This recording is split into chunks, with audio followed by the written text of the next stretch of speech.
ମୁଁ ରୁଦ୍ରରୂପା ବ୍ରହ୍ମା ପଞ୍ଚମ ଶ୍ରେଣୀର ଛାତ୍ରୀ। ମୋ କବିତାର ଶୀର୍ଷକ ହେଲା ପାହାଡ଼ ରାଣୀ। ଏହାକୁ ମୁଁ ଲେଖିଥିଲି 23 ଜୁନ୍ 2018ରେ।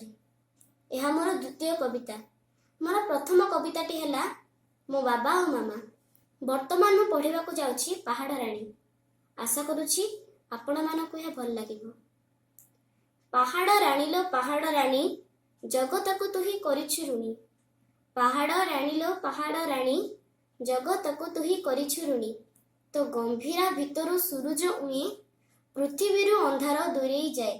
ତୋ ଗମ୍ଭୀରା ଭିତରୁ ସୂରୁଜ ଉଏଁ, ପୃଥିବୀରୁ ଅନ୍ଧାର ଦୂରେଇ ଯାଏ। ରାତିରେ ତାରାଙ୍କୁ ମୁଣ୍ଡରେ ଧରି, ଗର୍ବରେ ଫୁଲେଇ ହେଉଛୁ ତୁହି। ରାତିରେ ତାରାଙ୍କୁ ମୁଣ୍ଡରେ ଧରି, ଗର୍ବରେ ଫୁଲେଇ ହେଉଛୁ ତୁହି। ଚନ୍ଦ୍ରମାକୁ ଧରି ତୋ ଗଭା ସଜାଡୁ, ଝରଣା ନଦୀକୁ ତୋ ବକ୍ଷରୁ କାଢୁ। ଚନ୍ଦ୍ରମାକୁ ଧରି ତୋ ଗଭା ସଜାଡୁ, ଝରଣା ନଦୀକୁ ତୋ ବକ୍ଷରୁ କାଢୁ।